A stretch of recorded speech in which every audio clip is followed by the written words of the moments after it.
Assalamu alaikum. Today is a very special day to my heart. I am in the company of a very dear friend of mine whom we spent sleepless nights together one day, if not 1 month, if not a couple of years. To put it into more perspective, a person whom I have personally lived with the most important years in my life.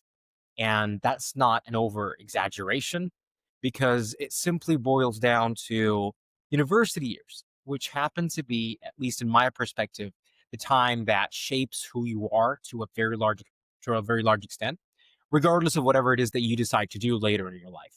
So, a very quick intro to who the person in front of you is today. I'd like to introduce him in a way whereby we would say he's a guest who happens to be a Muslim minimalist who says life becomes easier not by adding, but by subtracting. An engineer by day and a science teacher by night. Abdelrahman Harfoosh is a man with 2 jobs, 4 roles, and zero clutter. And I'm very, very specific when I say zero clutter here. I've seen that firsthand. Let's find out what happens when purpose replaces passion. And this is a very important point that we will delve way into deep this very episode. And here's the big part: death becomes a motivation instead of a fear. And I extracted all of these information from his very bio he sent me introducing himself. The person I'm speaking to today is a person we probably have not spoken for the better part of 5 to 6 years, which gets me even more excited to get to know what has been going on in his life and how is he navigating it so far. I'm quite sure I'm going to be speaking to a completely different version, the version I knew, and that is very much expected. But it also is very beautiful to see how people handle their lives in different ways and how they find purpose, which I believe is one of the main goals of this very episode. So, without any further ado, I would love to start and introduce you and have you take your time and tell people, for those who do not know you, who is Abdurrahman. That was a very, very comprehensive, very, I don't know what to say. It makes it seem like I'm doing something good. It makes me seem like I'm doing something right. Sure. The reality is I'm just an overworked father. That's the gist of it. Of course. Um, and minimalism, as you say, was the solution. It was like how I can juggle my sanity, because this is what you end up juggling at the end of the day. It's your sanity. It's not like work and marriage and all of that. It's your normal life at the end of it. So yeah, last time we met was 2018 TEDx. That was one hell of a ride. So yeah, ever since then things have, um, I would say, and this is something I firmly believe in. Honestly, the ayah that I saw in practice in my life was "Inna ma'al usri yusra." Indeed, with ease, with hardship there is ease. So that was it for me. Like I could tell you, I could start by saying like, "Oh, I went to Turkey," and I'd be like, "Wow, that's great," and I'd be like, "Yeah, but I had to go to uni again because I had to do an equivalency." And then I was like, "Oh, okay, that works." And then I would say, "Oh, I had to actually stay in Turkey because Corona hit." I was like, "Okay, wow," but then I got married in Corona, and he's like, "Okay." So you will see that there is always the two together. There's hardship and ease, always hand in hand. And it's not like one precedes the other or one comes after the other. But yeah, so that's let's start with here. So went to Turkey, had to do an equivalency so I can work in Turkey. Spent there 2 years. My last year was literally in Corona, and then after that, I had to be quarantined there for another year. During that year, I started many projects. One of which was getting married. Kid you not, I had to go down on one knee on a Zoom call. That was extremely hilarious. I kid you not. Beautiful. Yeah. I had the ring and I was just like going down one knee and like just the screen in front of me and it's her parents and her. So yeah, that was crazy. And even the engagement was on Zoom and we had to tell people like, hey, try to like be in one camera. We don't want 50 cameras and because it's going to be very tiny and very small. So we had to tell people to go to like one house and just be all in one camera. So we had people from the US and then people from Turkey and then people from Qatar and then people from Egypt. And it was like, oh, it was all over the place. But mashallah, yani, when there is barakah, when there is just overall acceptance and overall happiness that is like shared between people. Mashallah, like subhanallah, there's definitely something there that you know, it made it all work out. Everybody was happy. Nobody was just, oh my god, this is like I've never seen somebody do an engagement on Zoom. And not only that, by the way, I actually officiated the marriage on Zoom as well because we could not go to Egypt either. So even the marriage, the actual signing, it was done by my uncle and her uncle as well. So we never actually like the first time I saw her, this is something. The first time I saw my wife after getting married was 5 years. Wait. Hold on a second. Could you repeat that? 5 years after your marriage? No. Oh, From the time we said, "Hey, I'm proposing," which happened during the TEDx, by the way. I told her I would like to talk to your parents and everything, and so that happened. And I left, and then 5 years later, I actually met her during the wedding. Like it was literally, I went into Malaysia. The next day was the wedding. Kid you not. so just to get this straight and make sure I understand as well as the audience members do Yeah, too, go ahead. you were officially married 20 sometime around I 2018, was officially married. We had an engagement 1 year before we married, so that was 2021, and officially married in 2022. Had the wedding a month and a half after, or 2 months after. Okay, so just to wrap my head around, you only saw your wife 5 years later. I Yes, I still don't get it. in real How? life. In real life. The last time I saw her in real life in front of me in person was the same time I saw you in real person. So yeah, so this proves my point. So you're officially married, say 2018 to 2022, for example, or 2021, just Yeah. like you say, and you only got to see her 2025? No. I got to see her on 2022. Here's the timeline. Maybe I messed it up. Here's the timeline. Okay. 2018, I asked for her hand in marriage. And her parents said, okay, let's wait until you have a job. And then skip, I'm in Turkey, just calls here and there. And 2021, hey, this is taking too long. Corona's happening. What are we going to do? And they were like, okay, fine. Let's just, have a ceremony online. That's when the Zoom call happened and we got engaged. And then after that, got also officiated, married in Egypt on Zoom. And then I actually met her in the end of 2022, December 2022, when I All went right. back to Process took 5 5 years or years. years. Yes. Yeah. Yes. Okay. Now I get it. Now I get it. Well, Yes. that's a long time.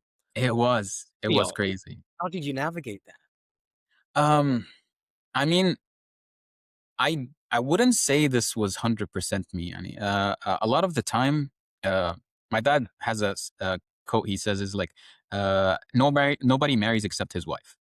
It's already ordained for you, right? It's already been Right. decided.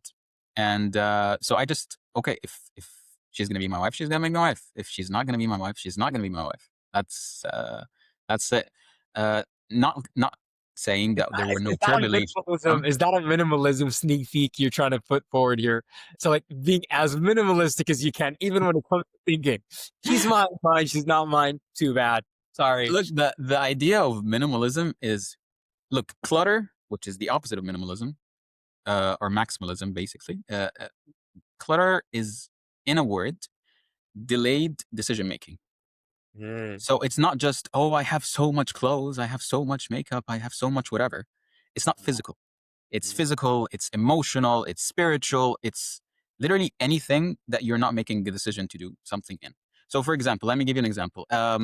My library card ran out, right? So I have to renew it and I delay it. That's clutter. It's not physical. It's just in my mind. I have to. Oh, I have a task that I need to do. But it's clutter. It's cluttering my mind somehow. So either I do it, or I delegate it, or I just delete it. That's the minimalist way. So basically, you're making a decision about the things in your life. That's it. Wow. And you try to make it as much as possible and as soon as possible. And with, I would say, need. There is a difference. You saw organized, Abdurrahman. Everything is organized, color coded, whatever. It's still clutter. It's just organized clutter. Whoa, whoa, whoa, whoa, whoa. Organized clutter. That's a new. Yes, it's not. I'll tell you something. Have you ever seen these videos where they kind of organize their drawer or their closet or even their fridge, and they have like all these like nice looking snacks and little storage boxes and everything? I want you to actually think about it. Do we actually need that? Do we need 17 pairs of socks and 50 pairs of underwear? Like, do we need that? We don't. It looks good. It's aesthetically minimal, aesthetically organized, but it's not really minimal. It's not essential. That's the point of it. There is no intent behind it, or at least the intent behind it is I want to own something. That's it. So, so does that mean for any layman like myself, Mm. minimalism is essentialism? Can I put it that way? I would say, okay, uh, let's go through the process. First thing, getting organized is the beginning for me. So I got organized. I was like, okay, life is hectic. I need to be organized, whether it's my time, whether it's my space, environment, or whatever. So I got organized, but my task list was insane. And I'm pretty sure you saw that. I had like post-it notes all over my walls, right? So that was, it's not, it's not the way to go about your day, filling every single minute, because you're not 100% every single day, right? So you have to set a minimum viable level for what you have to do, whether you're tired or not. And I think the best way to go about it is salah. Prayer actually does it for you beautifully. If you actually look, okay, in the hadith where the layman came to the Prophet ﷺ and he said, did Allah say that, or did Allah ordain that you are only to pray 5 times a day? And he was like, yes. And he was like, I will do nothing other than that, right? And the hadith continues through fasting and other things. So these 5 prayers are the minimum. All right. So, and when you look at these 5 prayers, they have 3 things that are very important. They are location bound, time bound, and action bound. So the location bound, you're either going to a mosque or a place where you can pray, right? Time bound is you cannot pray Maghrib and during Isha or Fajr during Asr. You have to pray them in the respective time. And then action bound, that means I'm not going to be like, hey, you know what? I feel like praying 5 times today. I feel like praying 6 times today. Or, oh, I'm going to pray Asr 2 rakat. I don't have much time. I'm just going to pray 2 rakat and that's enough. No, it's 4. It's the action is praying 4 rakat. So if you actually take that salah and apply it to the other parts of your life where you need to reach a minimum, it becomes very, very easy. And here's a nugget. Try to do the minimum based on what Islam says, not what culture says. Because culture can actually be, in some cases, I'm not saying most cases, sometimes culture is good to have as a minimum level, especially when it comes to relationships, but sometimes it overburdens you. Because culturally you're expected to do X, Y, and Z, but Islamically you're not. Tell me an example. I'll Let tell us you an example. tell me an example. All right, marriage, for example. That's the, I would say, the most controversial one. But you know what? We're here, might as well.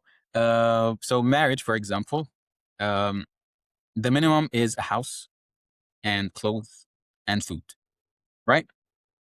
And then culturally it would be like, oh yeah, but I'm used to going out once a week, or I'm used to going out twice a week, or actually, I'm used to living in X neighborhood or Y neighborhood, right? And so when you put the minimum level, that which people in your immediate social status or financial status as the bare minimum, you're just doing that. You're doing the bare minimum. But if you put it as Islam, which is, oh, I provided a house, I provided food on the table, and I provided clothes and shelter. So internally, you feel, oh, I have done my job as a man, as a Muslim man, as a husband, as a father. And internally, that changes everything. Because at this point, I'm not just reaching the bare minimum or I'm below minimum. Because you need to understand that as men, we want to do more. We want to be needed. We want to be quote unquote useful. Mm. So when we don't get that, or when we kind of fade into the background as, oh, I'm just a bank or a finance, uh, it makes you feel bad about even that, which is the basics that you are doing, because you feel like, oh, I need to keep up with the Joneses. Well, fact check: the Joneses are broke, and they probably have credit cards by the dozen. So you don't need to live that lifestyle. I think minimalism in its essence is making you feel like, that sigh. Okay, no, it's good. There's this. I always go back to that story about the businessman and the fisherman. You know it. A Mm-hmm. businessman comes to a fisherman and he's just like, oh, you can do this and you can do this, and it's like, okay, well, what after all of that? Well, I mean, you can drink wine, dance, and fish whenever you want to. He was like, I'm already doing that. And this is another part that I picked up from that story. The issue wasn't whether it was money or no money. The issue was actually fear. The businessman was afraid. He needed the security of having money, and then I can do whatever I want. So it's the facade of money. Yeah, it's the idea that Uh-huh. I have something to fall back on. I have money. Now I can do what I want. The But safety, right? yes, exactly. Exactly. It's a safety net. I was like, oh, I have money. Okay, now I have emergency fund. I have this, I have that.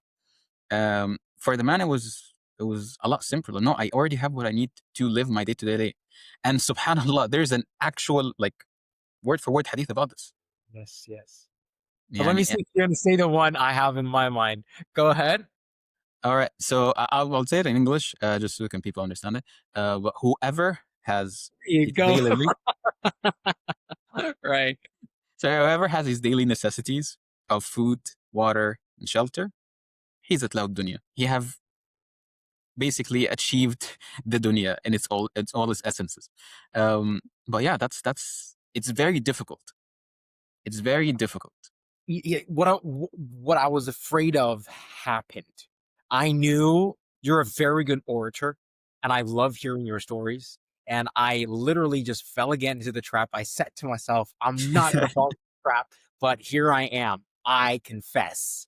But let me please take the horn back from you because Take it I off, want to on a very simple question that I please. believe is going to help us build up to the climax of the episode.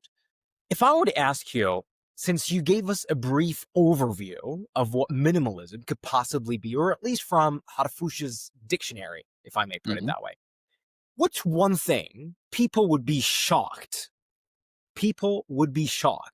to learn you don't own because of minimalism? Something I don't own. Um, I mean, what can I say? What can uh I don't know. I don't know. Like this is a very difficult question to try and answer on the spot. What do I not own? What do I not? Oh, I don't own an Apple Watch. If that's an answer. Okay, okay. Nowadays it's a commodity. It's not just a watch, so I'll take that as an answer. Yeah, it's very difficult to do it on the spot. What do I not own that? Because necessity is different for like different people. So, for example, I don't have any social media except for LinkedIn at all. Also is. Okay. A lot of people be like, "What? Not even Instagram?" Is like, no. No, I have my Instagram just saved there, so in case anybody from my family I want to get into contact with and say hi, how are you doing? But I actually don't have it on my phone. I don't have Facebook. I deleted Facebook completely. Um, Majority of my apps are actually like, I think my entire phone has like 36 apps or 40 apps. Mm. That's a low. So Yeah, that's that a low. is a low number because technically your phone already comes with 20 apps installed. So True. True. so I think it it differs from person to person what they consider necessity. And this is I'm gonna do it again. This is something that is a no do if you're doing minimalism. Do not force it on anyone, especially your spouse. Thank you so much. Because while you were speaking, I already jotted that question down. I was just waiting for the chance to ask that question forward. You're a married man, and you Yes. understand what marriage is by a very large extent. Yeah. And as married individuals, we understand that whatever comes easy or whatever comes easy to your intellect and how you wrap your head around things or how you fathom things generally isn't Mm, necessarily on the same wavelength or the same bandwidth to absolutely. your spouse specifically, let alone your children, right?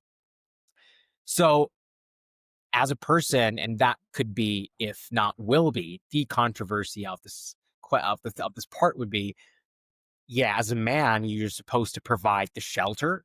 Supposed to provide the clothing. You're supposed to provide the food. I'm literally trying to quote you here and correct me if I'm mistaken. Mm, But we all know not everybody thinks that way. And that's not wrong. mm. It's due to the technological advancements and the Of course. cultural awareness that we're living through and the globalization we're going through. Things have shifted that the base minimum isn't literally whatever it is that you're saying. In fact, some other people might actually highlight what you're saying is bare poverty or Yeah. barely getting by. Unfortunately, I heard that, and I'm quite sure you did, since you're a huge Mm, activist, yeah. enthusiast when it comes to minimalism. So, where do you draw the line? Or how do you invite them on board since you guys are literally living under one roof? If someone were to ask you that.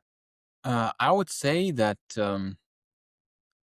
look, marriage is compromise to a degree, or communication. I would say it starts with communication, and there is a level of compromise.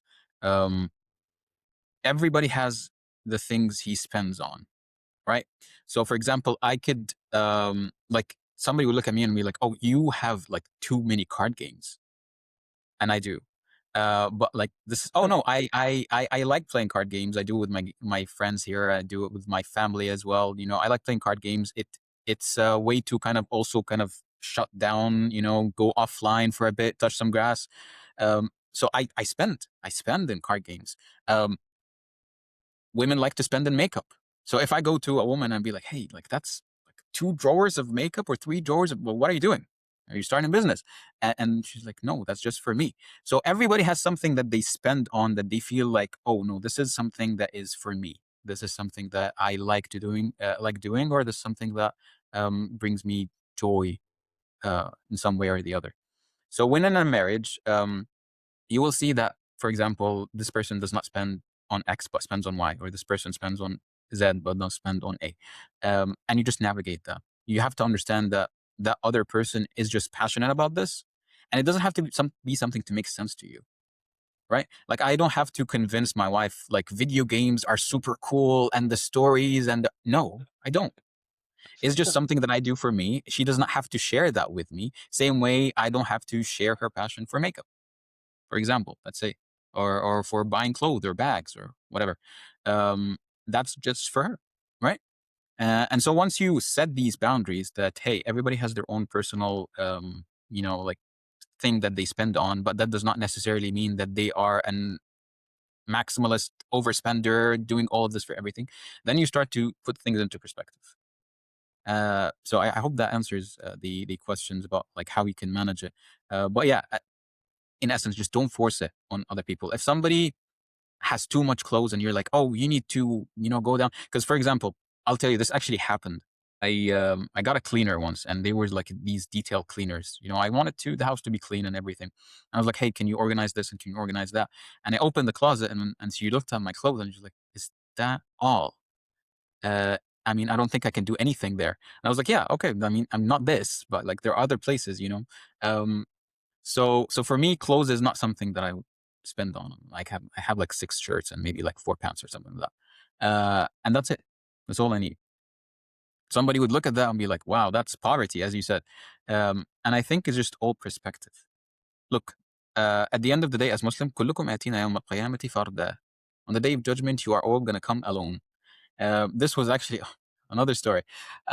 We were actually talking about the end time, me and my wife. And she was like, okay, will you look for me in the end time? And I was like, what? What do you mean look for you? It's the end time. And she just, and this is bad on my part because she was just looking for, like companionship. She just wanted to Yeah. feel safe and all of that. And I was like, you do realize that يوم يفر المرء من أخيه. And I just said the entire phrase. And after thinking about it now, I don't think that was the.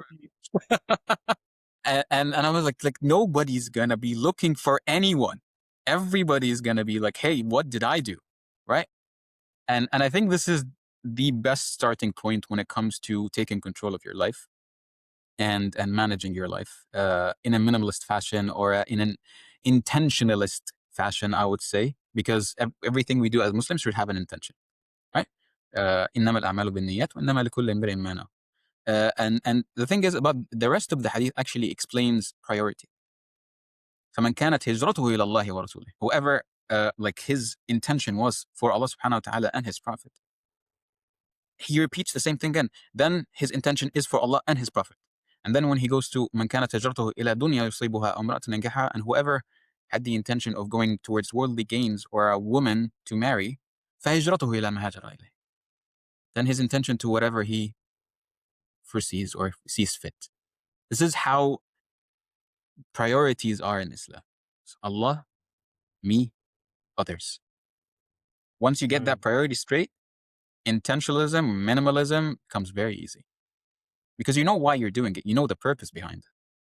I like how you simply gave, quote unquote, your cheat code into minimalism or the backdoor into minimalism, and how you supported that with Islamic scripture when it comes to the hadith. فَمَنْ كَانَتْ هِجْرَتُهُ إِلَى اللَّهِ وَرَسُولِهِ فَهِجْرَتُهُ إِلَى رَسُولِهِ. Very straightforward, very clear. Um, I really like that because it gives people a practical takeaway into how simple things are. If it's an orange, it's an orange. If it's a banana, it's a banana, period. Yeah. For those who might not be following Call a spade, right? True, call a spade a spade. It boils down to that. I'll tell you something though. While going through your bio, Harfoosh, I was, in a way, somehow, a little shocked by a piece of writing that you wrote down, and it was targeting passion. It's like as if you have some beef with passion. I really want to unravel that because it's such a controversial topic, and a lot of people would probably have a thing or two to say. Mm. So I might as well give you the pedestal in order to explain to me the following. You say passion is overrated. Yes. That's a big claim because I agree. everyone online says, follow your passion, right? Why do you disagree? Oh, look, I spent years looking for my passion. I You know, know. in high school, I'm serious. I spent years looking for it. I was like, it eludes me. It's like a mirage. It's insane. In when I was in high school, I was like, yeah, I know it. My passion is drawing. I'm gonna become a character designer. And then halfway through it, I was like, ooh, I really like genetics. I'm going into genetics. I'm going to the medical field. That's it. That's my passion. And then a couple of years later, actually, you know what? I really like robotics. I think I can do so much with robotics. And then it was game design. And then when I went to uni, it was okay, electrical engineering and solar energy and renewable energy. And at the same time, by the way, same thing in uni, while I was taking solar energy, after I did a year or two, I was like, you know what? I really think that's it for me. And it was brand design and brand identity, P2R, and all of that. And then I was like, you know what? Maybe it's not that. Maybe it's more sportive. So and then I did extreme verse, and I had like extreme sports, and I literally bought like a $300 aggressive skates because I was gonna next international skater. Wow. And then I was like, you know what? Maybe it's not that either. Maybe it's book design, and that kept going and going and going and going. And then I just realized these are just passion projects. They're just parts of my life that I enjoyed doing something, and that was it. So it was So like the idea of your journey. I yeah, like how you said that. That's the first time I personally hear this. Passion project. So a passion episode in your life. yeah. A project has a start line and an end line, right? It starts Uh-huh. somewhere, it ends somewhere. Right. That's it. So once I did that, once I created the book covers, once I designed the brand identity, that was it. That was a project. It's done. I don't have to color the entire tapestry of my life in blue just because I like blue and blue is my passion. I can color any color I like. Yeah, it's actually better when you have different strokes of different colors all over. It makes more sense that way. So I'm not just a father. I'm not just an engineer. I'm not just that. If I define my entire life based on one thing that I'm doing, I am selling myself short. I'm all of those. I am a father. I am an engineer. I am a science teacher. I am a gamer. I like games. I am this. I am that. I do like design. I do like this. I like all of them, and I can be passionate about all of them. Uh, but it doesn't really push you in a direction. Passion without direction is useless, and that's where purpose is very important. Because once you have a purpose, it changes everything. So the brand identity, starting my own company that happened in uni, had a purpose. Oh, I want to put Muslims in on the map with the designs. They should have good visuals. They should have great visuals. That's the purpose. Mm. Because just a brand design is okay. You're good at design. That's great. So what? And that's something that I really want to segue into. Harfoosh, for everyone who knows you, automatically Harfoosh pops up, is graphic design popping up too. Because I kid you not, I've worked with several graphic designers. I've worked with a lot of different companies. I've worked with so many different um, subcontractors, if I may say, but you are gifted. And I put it that way, straight up, clearly on air. You are gifted. It shocked me when I did not see the word graphic or design in your bio. I was like, wait, is this the right person? I actually refreshed the page. Maybe there's a bug in the form I sent you. And it wasn't. I was like, okay, this person has gone through transformation. So let me keep it to the episode and ask them. And the time has come. What has happened? I am all ears. Nothing. I mean, I still do graphic design. Look, the graphic design is just a medium of showing something like a story or a vision, right? Is that a And passion project now? I'm using your word. uh, I would say, see, the idea of passion projects is that they build, as I said, the tapestry, the canvas that is you, right? So the extreme sports, kind of my part of my life, it shaped parts of it. So it shaped the design part shapes part of it. All of these shapes parts of it. How I applied them is what changed. So I still have the skill, but how I apply it is different. I'll tell you. Um, I'm guessing this episode is just going to be a lot about marriage. So me and my wife, we have a lot of trouble doing two things: picking food to eat and picking places to go. Okay. Right? So we're like, what are we gonna eat? And then we're like picking food, and then the issue is like, okay, so are we gonna watch something while eating? Or what are we gonna watch? And then we end up eating the food and not having decided on a single like I have show, the same issue. I have the same issue. right? And then we're like, okay, I need to fix this. I need to fix this. This is an engineering problem. I need to fix that problem. Let me break it down and let me reconstruct it. And I was like, hey, you know what? I'll just make cards with date ideas that I really enjoy and that are Islamic, because majority of them are not Islamic, online. And I just did it. I designed it. I designed the cards. I even printed them and I gave them to some friends even. It was called 52 Quests. And it was just basically just this like a card game where you pick between going indoor and outdoor and which date you want to go. So you just like shuffle them and it's like, okay, indoor deck, outdoor deck. All right, today we are doing a marathon of, I don't know, like Lord of the Rings or something. And it was just something like that, right? Wow. Can I have any of those? I'll Sure. definitely send it to you. I'll send it to you. There a lot of the people said like, Brother "Dude, out. your date ideas are crazy." I had water gun fight in one of them. A lot of people were like, "Really? Water gun fight?" I was like, "Yeah, Wow. we have the water Okay. guns, might as well." So, Interesting. and I even wrote baby friendly, in case you have a kid or anything. And I sent it to a lot of people, and some of my very close friends even was like, dude, that's a great idea. I love it, especially the ones with kids, because we had my kid at that point. So I tried to include him in our date. But yeah, that is design. Like I went, I got my design work, I got the drawings and everything, all that stuff. So I did do design or graphic design. It's just that the medium changed. Like what I was using it for changed. The purpose changed, in essence. That's it. Mhm. Wow. honestly, I love what I'm hearing. I'm very, very happy to hear those, especially that right now I took something away from you. I'm getting the 52 quest. So for those here, if you are interested, just like I am, in the 52 quests, please write it down in the comments. I promise I'll try to haggle an offer from this guy. Or it's free for all viewers, all your dear listeners. You got it for free. Oh my goodness. Thank you. That is an exclusive offer, everybody.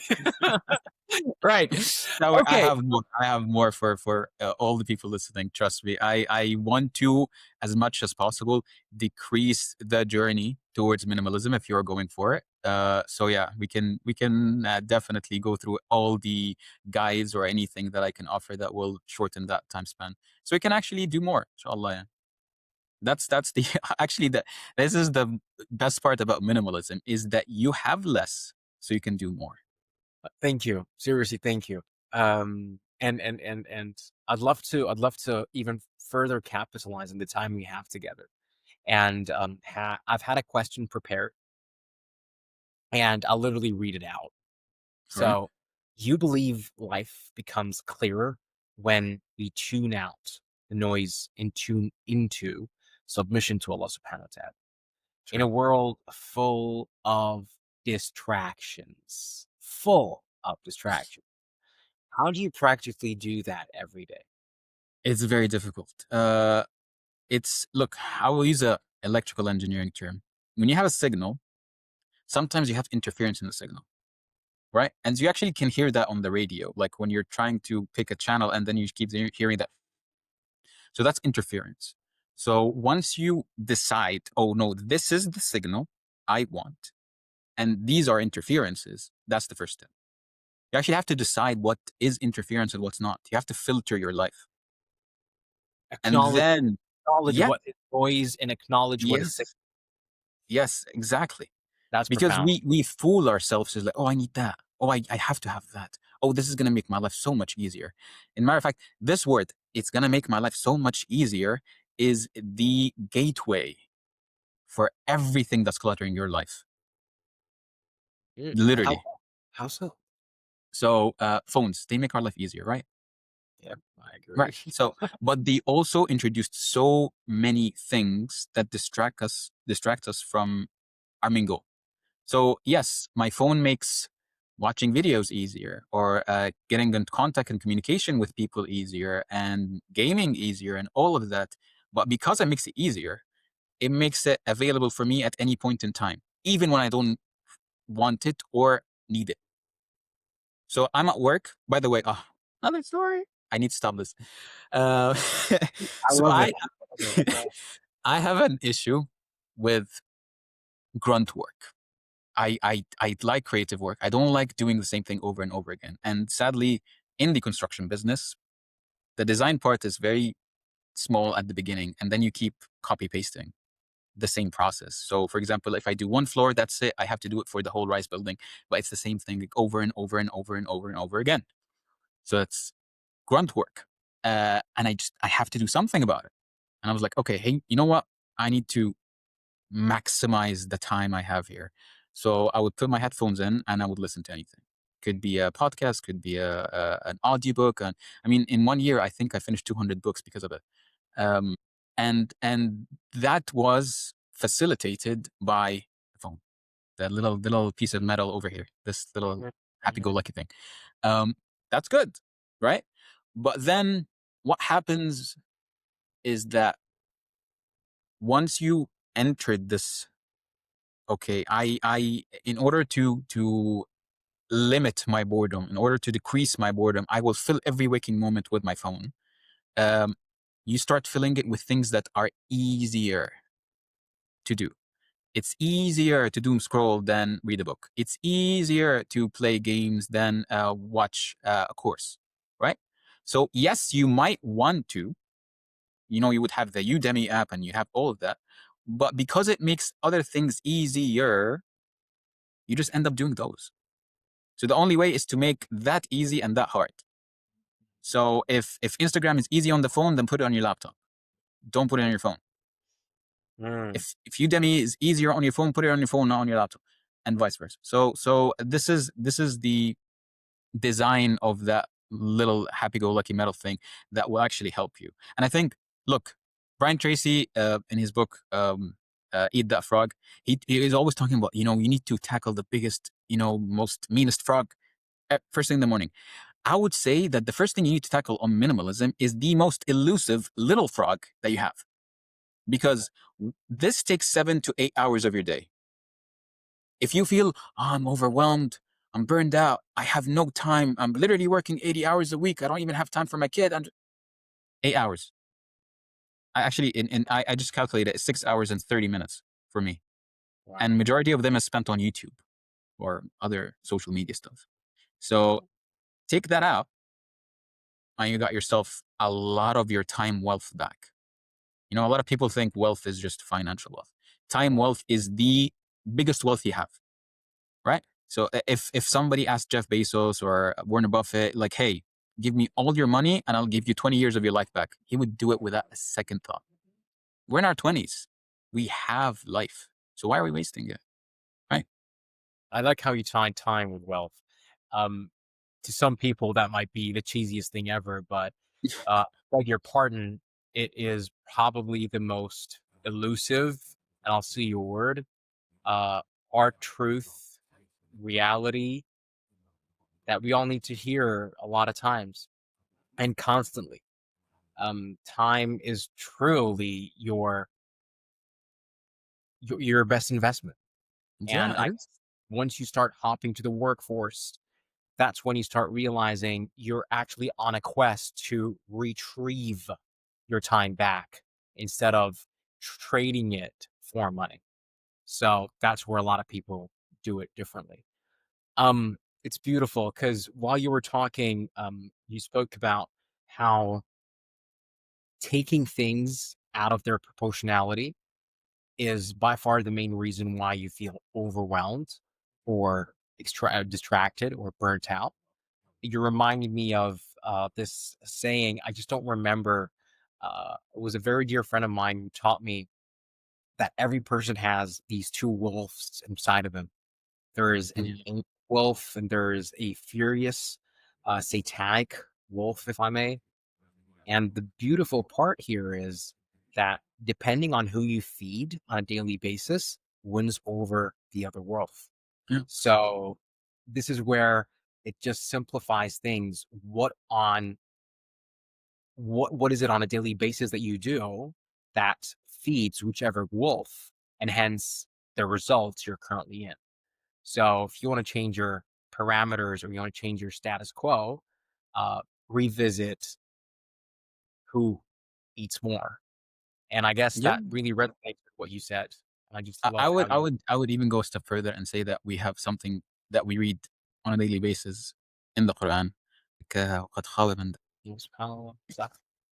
So it's just that your soul is built to contain both.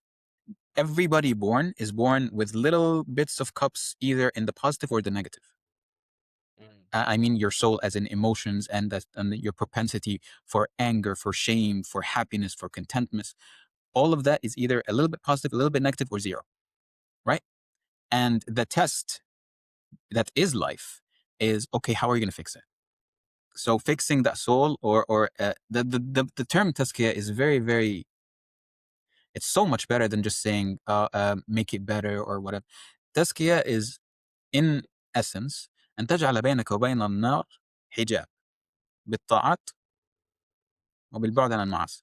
So you make literally a shield between you and the hellfire by doing what Allah subhanahu wa ta'ala ordained, the ta'at, and staying away from the ma'asi, staying away from the sins. That's it. So it's by both. mm. And this is, you know, tying back to the whole time wealth thing, because the test is timed and you don't know when it ends. You don't. Death comes like that. And so Al-Hasan al-Basri has a very, very beautiful quote that says, يا ابن آدم إنما أنت إلا سويعات إذا ذهب عمرك ذهب بعضك. O son of Adam, you're nothing but a few moments. If a few of your moments are gone, you are gone. That's it. So the time wealth is actually probably the most important wealth that you would ever have in your life. If you do not use it, if you squander it, then that's a very bad investment because you cannot take it back. Money you can gain back. I can lose money. I can gain money, right? Mm. I cannot gain time back. That 5 seconds that just passed, oh, can't get it back. It's gone. I really want to bank on everything that you're saying, and I want to start extracting practical methods that helped you personally, uh, Yes. living the way you are today. I'm a big fan of at least what you're saying, and I personally believe there are a lot of takeaways I can apply in my own life, which is Hmm. something I want to thank you for. So, just to make it very clear for everyone hearing us, I'll give you a couple of scenarios, and we'll start with the first. And Sure. tell me, how would you tackle that? Or what would your piece of advice be? You'd have a fresh graduate right off the bat from university. Hello, world. Let's start doing this thing called life, right? Hmm. And I want to offer a job. I want to go on the job hunt. I want to start seeing who my manager is going to be. Am I going to be in the same country? Blah, blah, blah, blah, blah, blah, blah, blah. And I start deciding that I find a good job and I'm going to accept the offer or move forward. And then Hmm. all of a sudden, I realize 2 years down the line, that's not for me.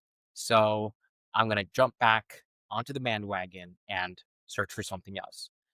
I want to include the Hmm. concept of minimalism here because I know there's somehow, some way, a way that minimalism, essentialism, intentionalism, any Hmm. ism that makes you comfortable. I just want to make sure, how can I advise this young person? Because I'm coming up with different scenarios later on. How can I Hmm. advise this person to take it easy, Hmm. not in a rush? And I'm going to say the typical cheesy term, you're on your timeline. And just Hmm. like our very dear friend was on here as well as a guest, Hamza Halabi. I took it from him firsthand, where just declutter or cut off the noise Yeah. and focus on your mind. So, what would you tell them? How would minimalism help here in order to have them be grounded and think that, yeah, you don't need to commit suicide yet? All right. I'll tell you. Let's go at it step by step. First of all, we have to eliminate the grass is greener on the other side. Right. Uh huh. That's the Okay. issue. I'm. I'll, my work environment is literally gray, not metaphorically, literally.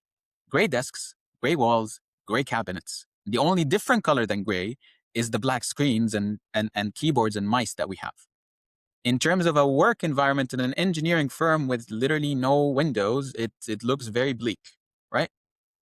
And so, first of all, okay, let's eliminate the grass is greener on the other side.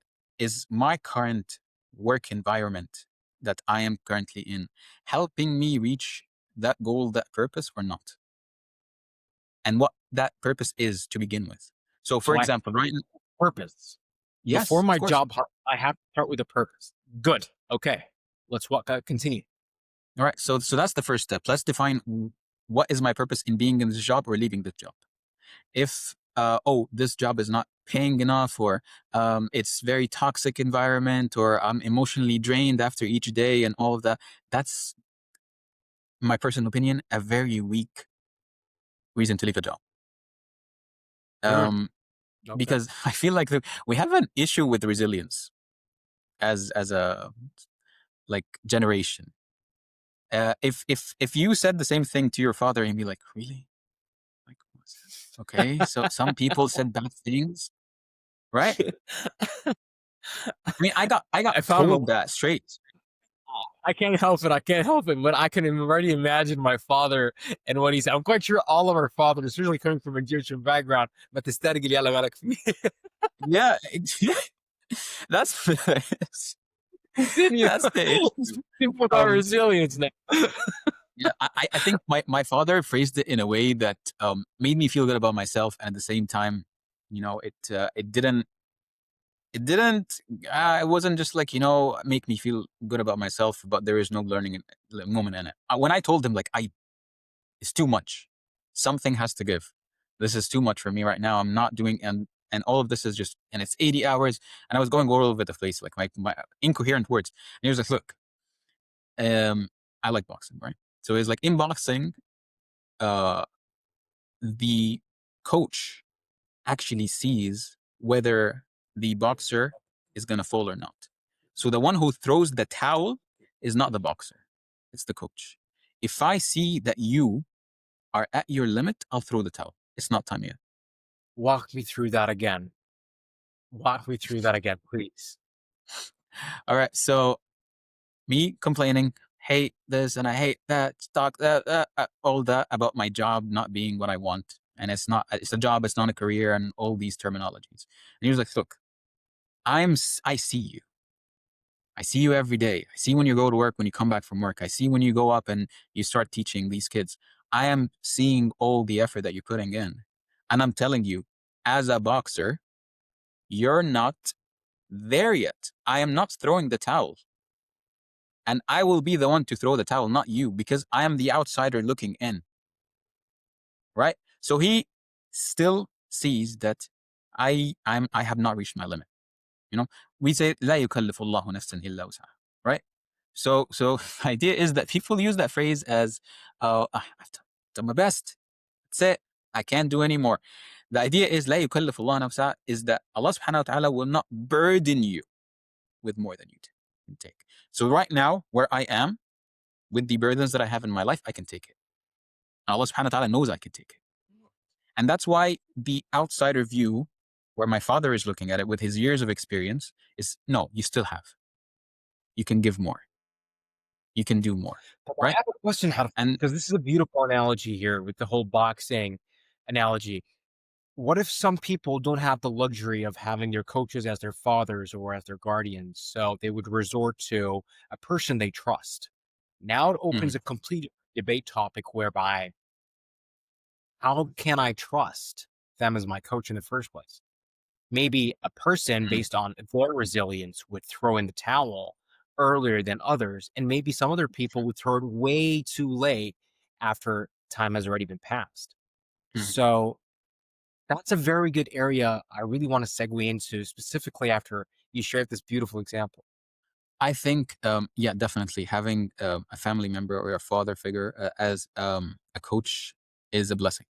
And Of course. maybe not every people have that. Uh, I would say that go to who's higher than that coach.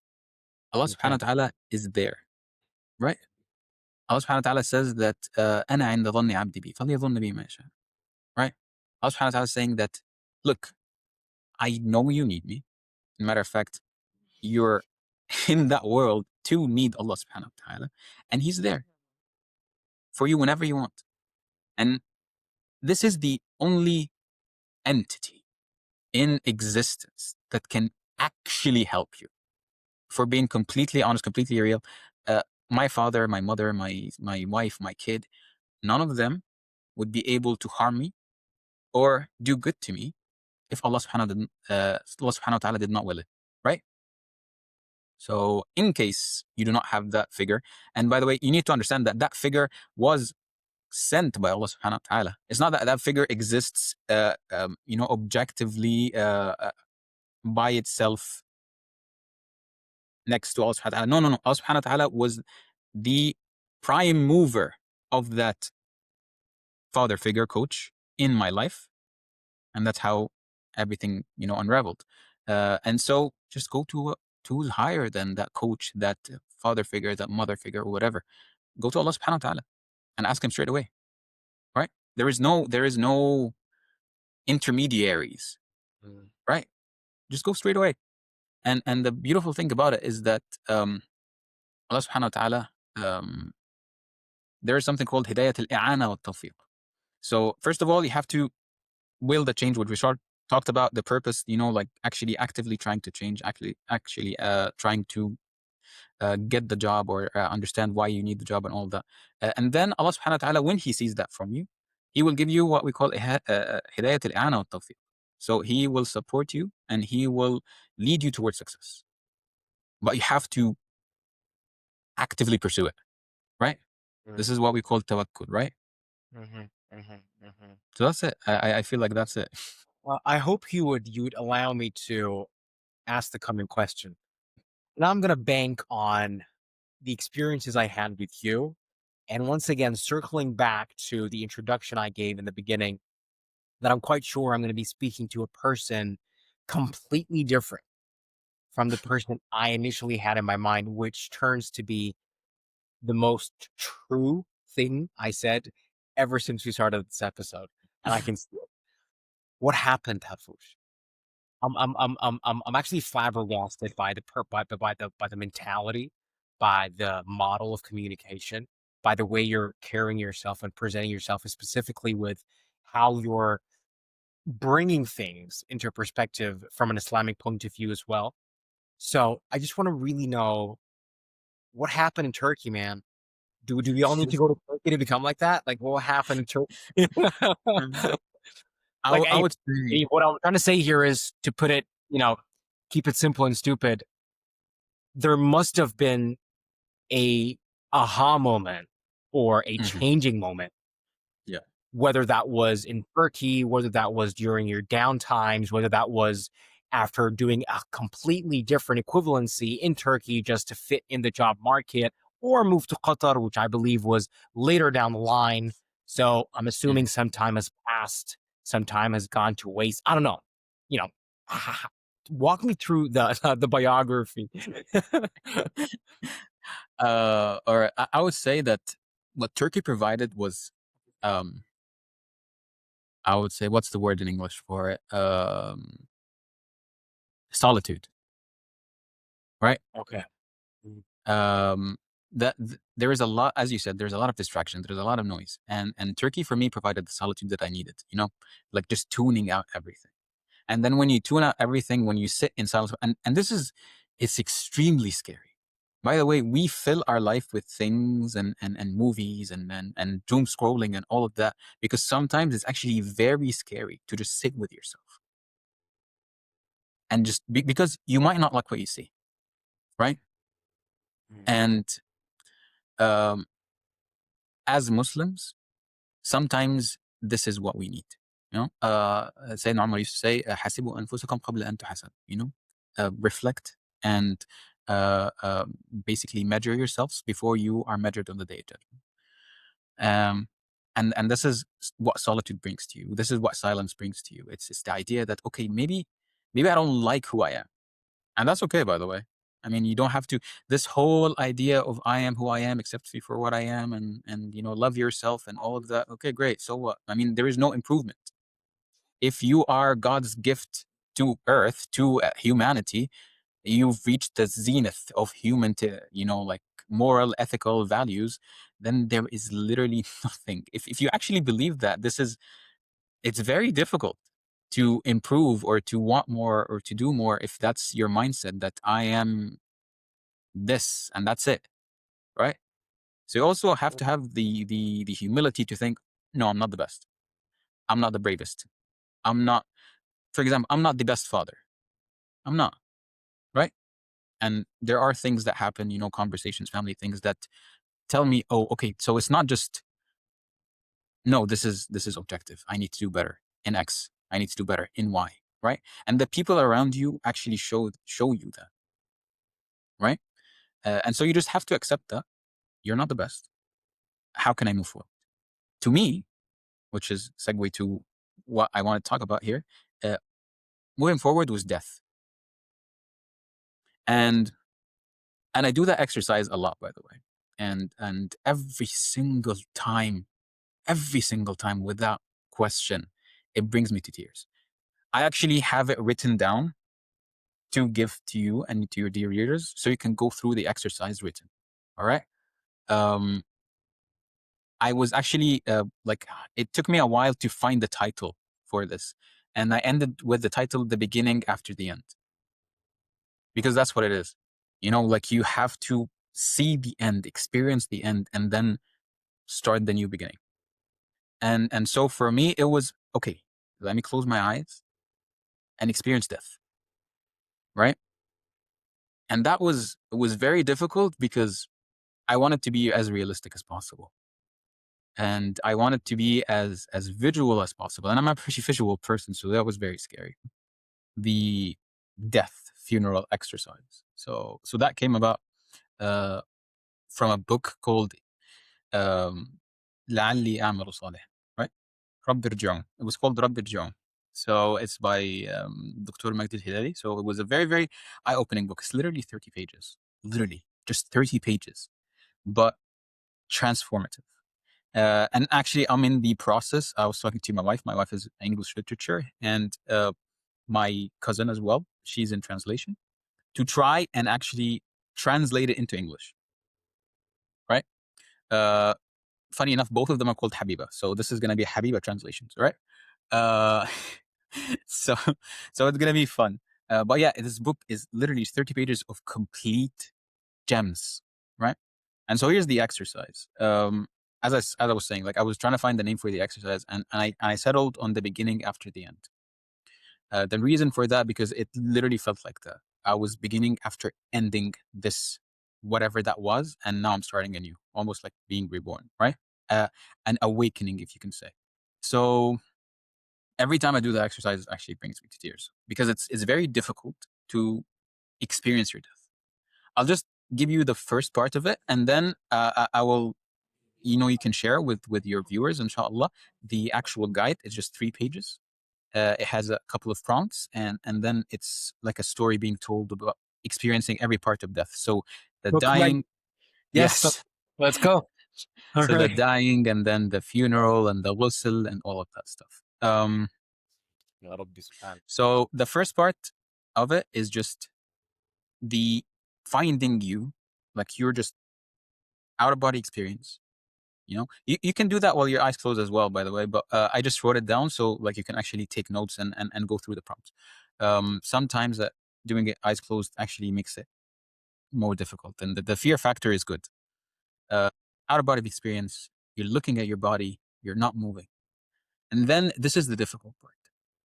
Think of your most loved person, the person you care about the most in the world, finding you in that state, right? It's very, very difficult. Like I would imagine the people that I love doing that. I like just imagining my little boy doing that. Just like he's 1 year old now, and maybe he comes and he's just like moving me. Hey, let's play, and you're not moving, and you're What's seeing that happen in front of you. what's his name? Kareem, Kareem. Subhanallah. yes, Yeah, continue. Okay, I yes, just need to know that. How to do it. yeah. Uh, as well, I don't want to like go on a tangent, but back to the whole idea of Yusr and us happening together. The happiest moment was seeing him, but also the most difficult moment was everything that happened while he was coming. Because literally going for a normal checkup, okay, no, we need to deliver now. Out of nowhere. Wait, what? And then my wife goes, and it was a difficult delivery by whatever standard you want to take for her. Right? So I'm seeing a person I love experience excruciating pain. And the emotional pain as well is unsurmountable. And at the same time, I'm holding the gift of all gifts, right? So what am I going to do? Usr and Yusr happening at the same time. So it's always like that, subhanAllah. Allah. I like how you circled back to Usra and you said you're holding your baby boy, but at the Yeah, very same time, your wife is in excruciating pain. Ya Allah. it's Okay. difficult. Wow. It's very, Yeah. very difficult, yeah, Mm. subhanAllah. But that is the test, right? So back to the death scene. Moving you, you're not moving you, screaming, and there's like, let's call a doctor, whatever, and then pronounced it. What would you tell these people if you could? You're not going to be able to, right? But what would you tell them? Because a lot of the times we hold words in that we want to tell these people just because we think we have more time. I can do it later. You know, like when Mm. I texted you that text message saying like, "Hey man, I really appreciate what you did." Then I it love was that. I I love might that. not be able to say it again, right? So Mm. that's the first question. What would you tell them, right? And then you go through the entirety of the funeral. The ghusl, people washing you, and then the kafan wrapping around you. You're seeing all of this happen. Experiencing this is very difficult. You're dying. You're dead. Going to the grave. You know, munkar and nakir. You know, like coming, like asking you the questions, and then they're putting you in your grave. You're you're going back to dust. The one thing that you were created from, you're going back to dust. And then this is one of the most difficult hadith that I actually listen to. Rasulullah says that وَإِنَّهُ لَيَسْمَعُ قَرَّ عَنِعَانِهِمْ, and he listens to the sound of their footsteps as they leave. In that funeral scene, you're hearing them leave. I want you to imagine that your baby boy or girl, your mom, your dad, your wife, your husband, they're leaving. They're not coming back.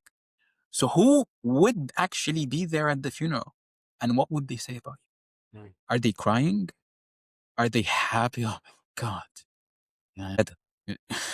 You know, is that what they're gonna say? It's like, oh, thank God he was terrible, right? Or are they gonna be, they're lost? You know, a friend of mine in at work, he had his father pass away recently, and you know what he said? I lost my anchor. You cannot say any more than that. So when you're going through when you're actually experiencing that, it puts things into perspective. What the hell am I doing here? I'm 29, I'm 25, I'm 24, I'm 22, or maybe I'm 50, I'm 60. How much time do I have left? It doesn't matter. Literally 50, 25, you don't know who's going to die first. So you only have today. So what are you going to do? What action are you going to take? What is something that you were coasting through that you are going to take seriously now?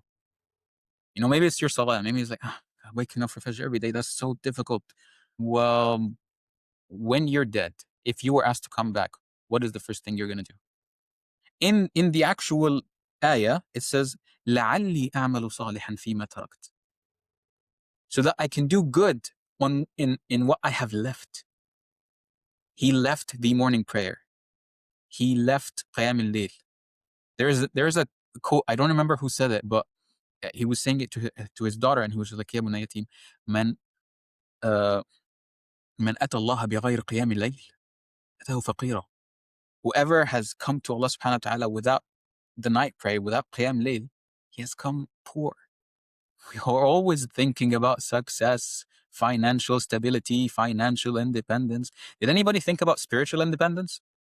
Did anybody think about actually going towards the end time, Ard al-Mahshar?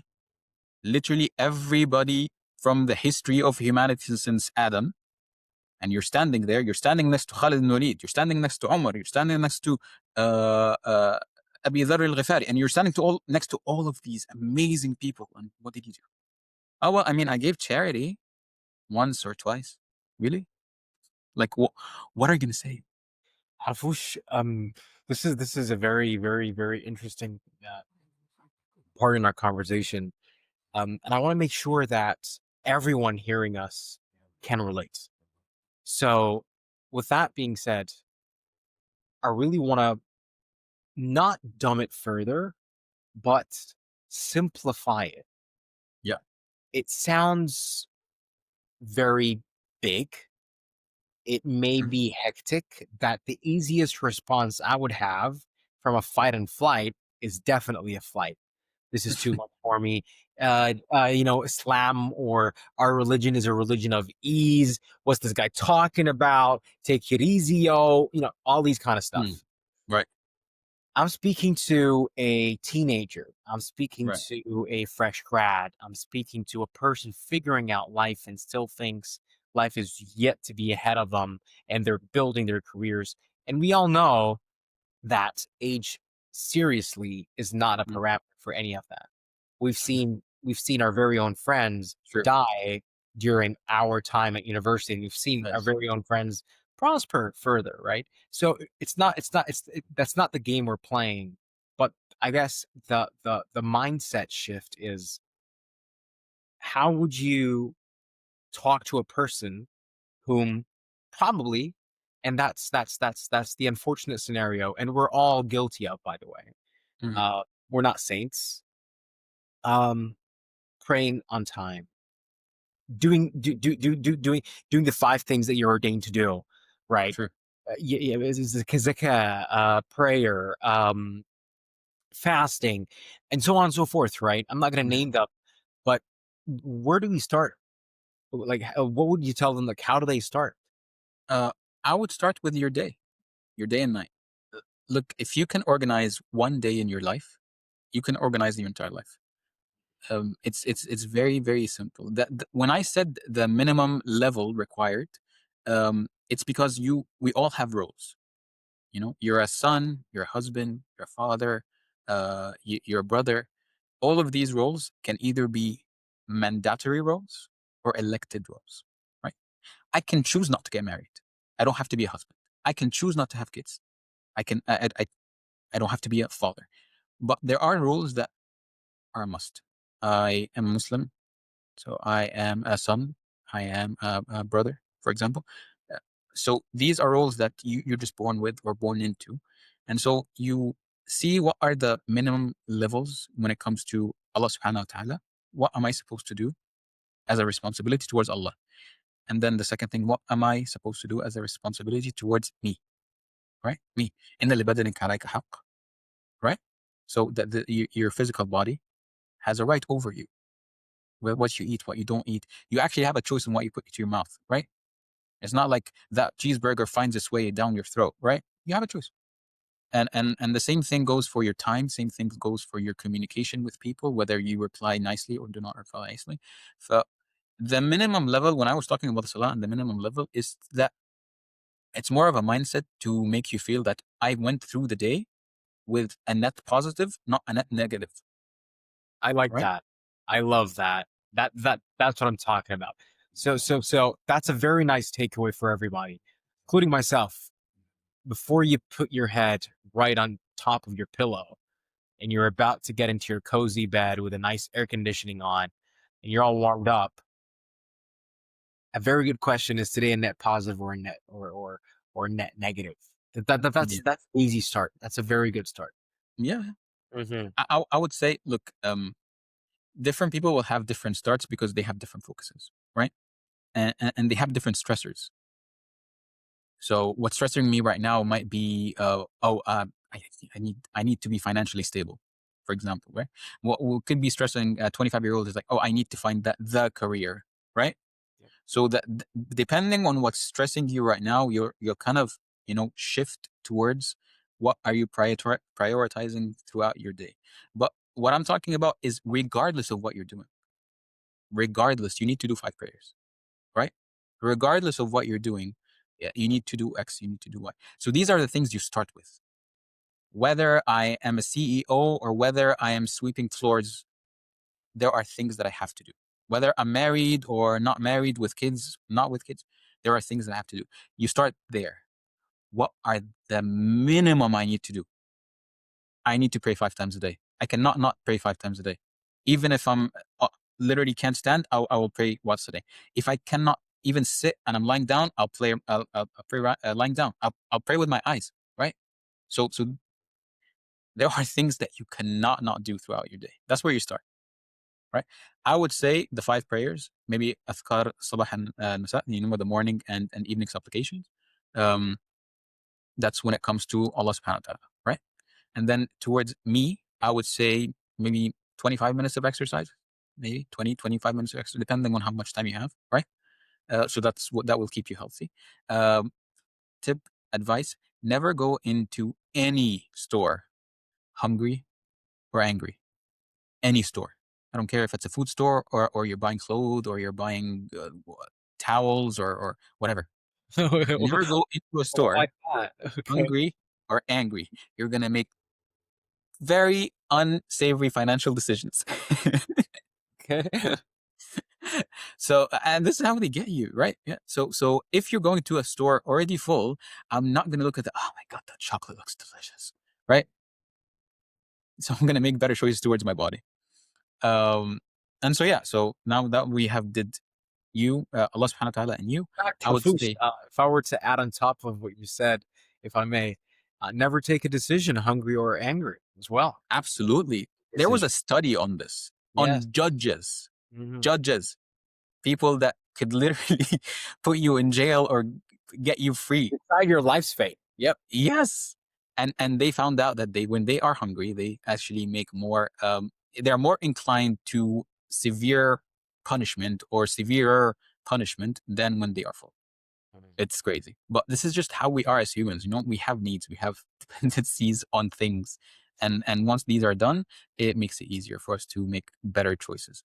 So I would say minimalism helps you in organizing these decisions and decreasing them. If Yeah. I don't have 20 things to choose from and only five, I will make the decision easier. I won't have decision fatigue at the end of the day because this is also another issue. It's not just your body that's, getting hangry. It's also the decision making. If I'm tired and exhausted, Is that the hungry marriage? and angry, Great. yeah. Okay. So you can make better decisions when you come back home. You know, your wife is asking you this or asking you that. And like, if you're already exhausted from work and you already had a million decisions to do at work, you're tired. What do you want? Let's just do it. You know, this is the response when you're tired. But if you actually have that, oh, okay, let's sit with it. What were you thinking? Right? Mhm. So that helps in relationships as well. Harfoosh, I wanna, because I know you're quite tight on time as well. I want to jump to some nitty gritty details. Yes, let's go. Um, encompassing slash engulfing pretty much everything that we've been saying. So here's where I'm coming from, right? All right. So this section, I'd call it the quick fire questions. All right. I'm gonna Let's go. shoot my question, and you just answer it right off the bat, as simple as you can. One sentence, done. Great, well done. Right. So, Relax. Hafush, one thing you regret doing younger that you'd advise your younger self not to do. Mm, one. Mm. I can't. Oh wow, there's so many. So Let's try that. many. One. One. Um, don't over catastrophize. Don't over catastrophe. Catastrophize. Yes, it's not the end of the world. Okay, thank you. Interesting. Yeah. All right. Look. Like, failure, in essence. I'm sorry. I knew this was fire question, but let's just say this: failure is closing your eyes and finding yourself in the hellfire. Other than that, it's not failure. Bingo. Bingo. Tamam. All right. Um, second question. What do you think has helped Harfouch move into the current mentality from his very initial upbringing? So what's one thing that you believe you were raised by that has helped you transition to the person you are today, that you would advise parents to instill in their children? Honest communication, I would say. I've always been very forefront with my parents. We talked about everything, and they talked to me as an adult in everything. Okay. I like that because I had another episode. I mean, I might as well just say the name now because your episode is going to come right after that person's episode.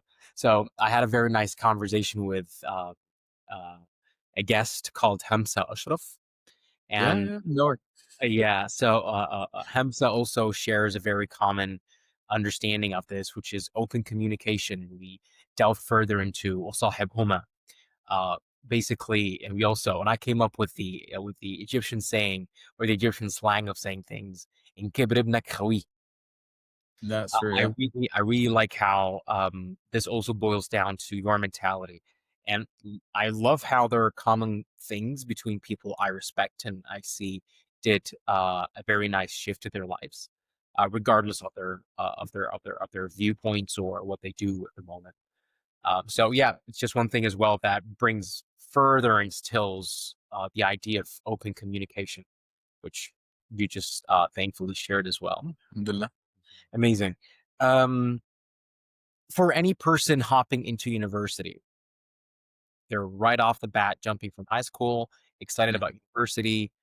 What would your three words be for them? Three words be for Mm. them to help them navigate university life in a healthy way. University is a tool, not a passion. Focus on mindset change, not skill sets. I would say Oh, the one thing that I got from engineering is that logical breaking down reverse engineering mindset. It's not, oh, I learned what's the difference between KVL and KCL. And thirdly, I would say the friends you have there will be friends for life. I love that. Wow, subhanAllah. Amazing. Um, another one. Um, what's your number one piece of advice for a successful marriage? Putting me on the hot chair. Okay. Um, uh, I can't say other than what was told to me by my father-in-law. Okay. Uh, اتق الله. اتقوا الله في بعض. That's all.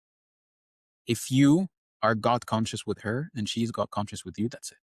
Fearing Allah subhanahu wa ta'ala and each other. Yes. Look, if you do not fear Allah subhanahu wa ta'ala and his commandments, you will not treat her well.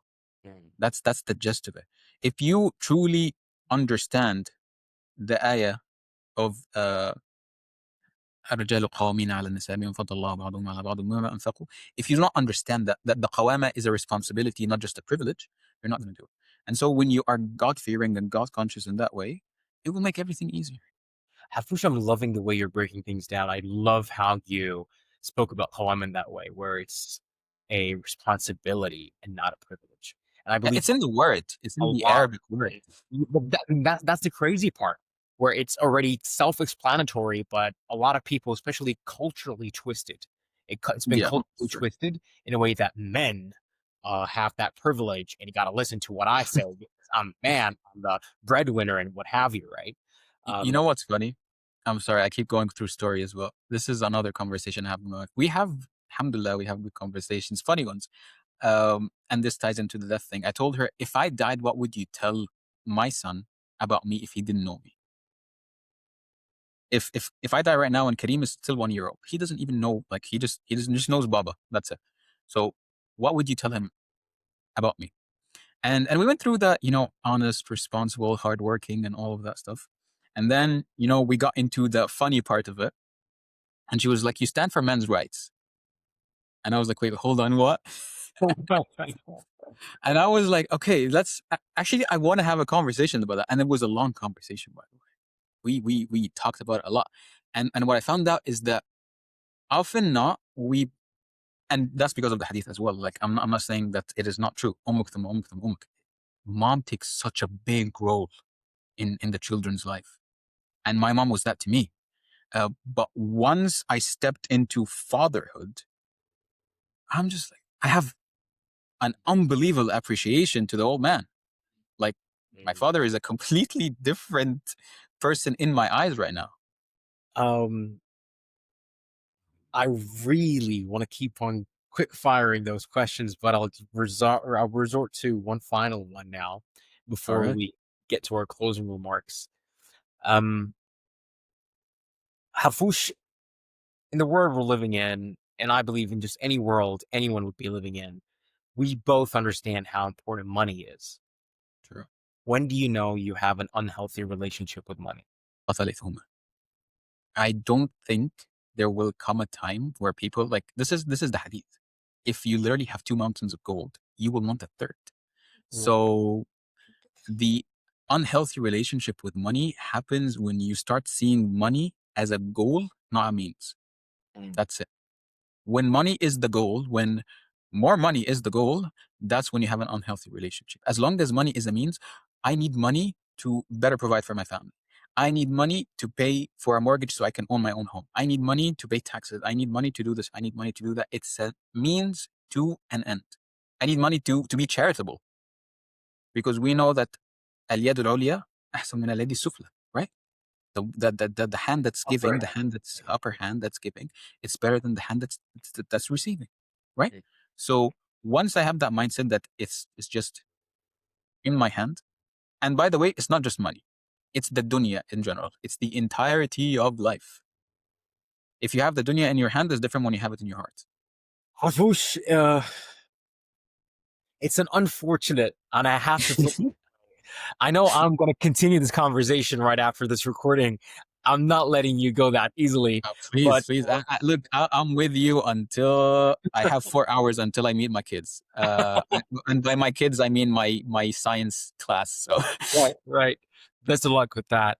I genuinely enjoyed this conversation, and it goes without us saying, and undoubtedly, I personally took away things that I wrote down, not just merely for note taking, but things that I can actually apply.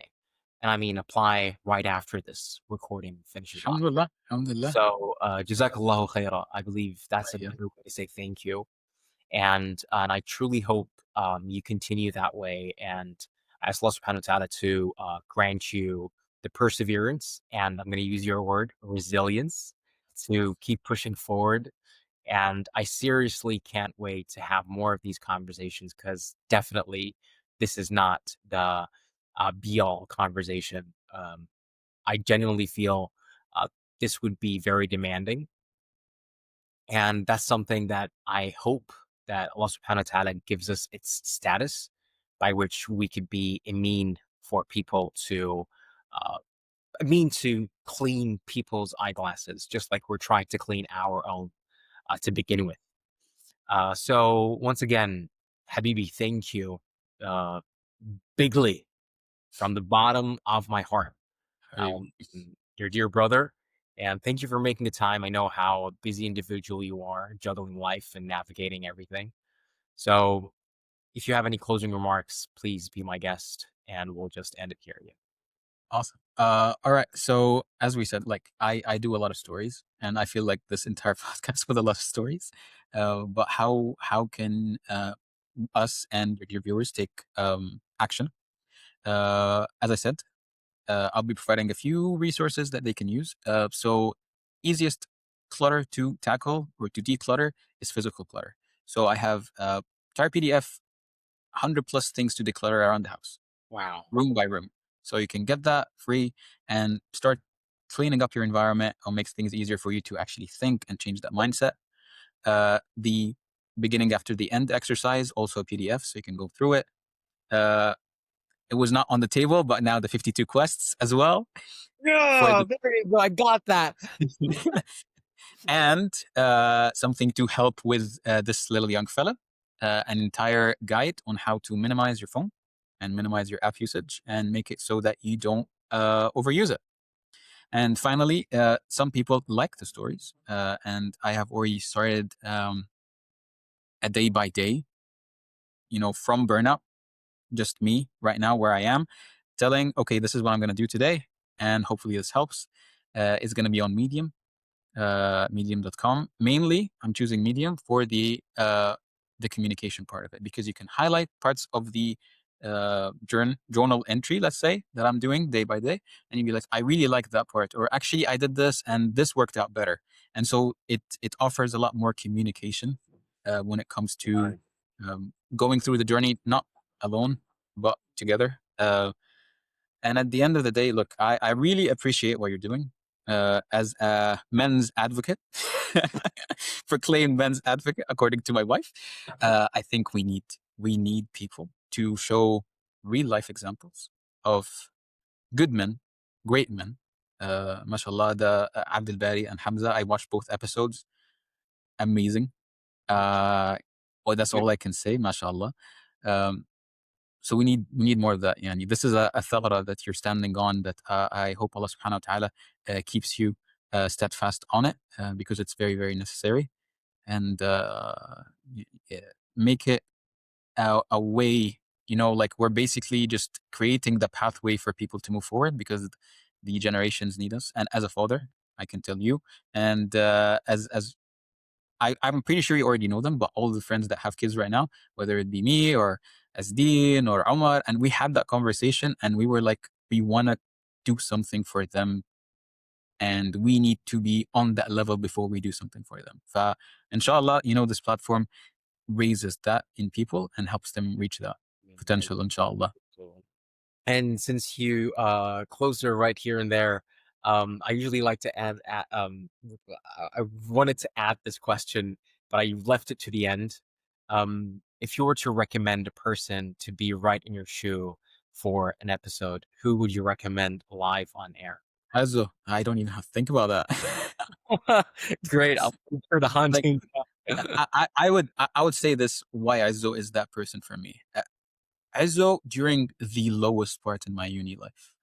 And it was crazy. And I still remember it to this day, subhanAllah. I remember the what I was wearing, I remember where I was, and I remember what he said, word for word. I was like, I am a disappointment. I feel like I disappointed everybody in my life and I don't know what to do. And he was like, okay, so who did you disappoint? And I was like, my parents, my sister, my family. And I was like, are they still in your life? I was like, yeah. Are they supporting you? I was like, yeah. I was like, you didn't disappoint them. Ezzo is like that. He's honestly, he just answers like, just, he calls a spade a spade. And honestly, yeah, I feel like a lot of people would benefit from having him here, inshallah. Absolutely. I'll make sure to hunt him down. Allah jazakallah for raising that. Um, and I truly hope he finds the time to join us, inshallah, for an episode to share his insights as well. But that You would being need 5 to get his story, honestly. well, I'm glad to be a reason. I truly am. I truly am glad to be a reason. So yeah, with that being said, Habibi, thank you so much. And آمين يا رب Assalamu آمين alaikum wa rahmatullah. وعليكم السلام ورحمة الله وبركاته